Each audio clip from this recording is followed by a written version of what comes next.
അങ്ങനെ ആ കാര്യത്തിലും തീരുമാനമായി. ലയണൽ മെസ്സിയും സംഘവും ഇനി കേരളത്തിലോട്ടില്ല. അർജന്റീന ഫുട്ബോൾ ടീമിന്റെ കേരള സന്ദർശനം ഇല്ലെന്ന സൂചന. ഒക്ടോബറിൽ ചൈനയുമായി മത്സരം ഉറപ്പിച്ചതായി അർജന്റീനിയൻ മാധ്യമങ്ങൾ റിപ്പോർട്ട് ചെയ്തു. അങ്കോളയിലും ഖത്തറിലും മത്സരങ്ങൾ ഉറപ്പിച്ചെന്ന് അർജന്റീനിയൻ മാധ്യമ പ്രവർത്തകൻ ഗാസൻ എഡ്യൂൾ പറഞ്ഞു. ഒക്ടോബറിൽ ലയണൽ മെസ്സി ഉൾപ്പെടുന്ന അർജന്റീന ടീം കേരളത്തിൽ കളിക്കുമെന്ന് കായികമന്ത്രി വി അബ്ദുറഹ്മാൻ നേരത്തെ അറിയിച്ചിരുന്നു.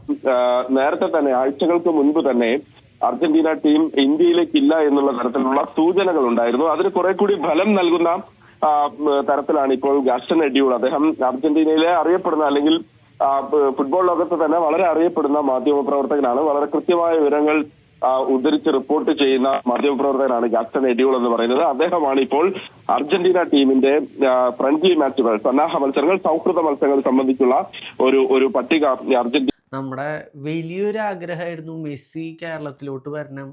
ആ കളിയൊക്കെ നടന്നു എന്നുണ്ടെങ്കിൽ ആരെ കൊന്നിട്ടാണെന്നുണ്ടെങ്കിലും നമ്മൾ ആ കളി കാണാൻ പോയേനെ. പക്ഷെ നമ്മുടെ ഭാഗ്യക്കേട് കൊണ്ട് നമുക്കതിന് സാധിച്ചില്ല. എന്താ ചെയ്യുക, നമ്മുടെ ഒരു കാലക്കേട്. നമുക്ക് ഈ ഒരു ടൈമിൽ മെസ്സി വേൾഡ് കപ്പ് അടിച്ചു വെക്കുന്ന ഈ ഒരു സമയത്ത് വന്നു എന്നുണ്ടെങ്കിൽ കേരളം കത്തിയാനെ. കേരളത്തിലെ ഏറ്റവും വലിയ ക്രൗഡ് കാണേണ്ട ദിവസമായിരുന്നു. പക്ഷെ നമുക്ക് ഭാഗ്യമില്ല. അടുത്ത പ്രാവശ്യമെങ്കിലും മെസ്സി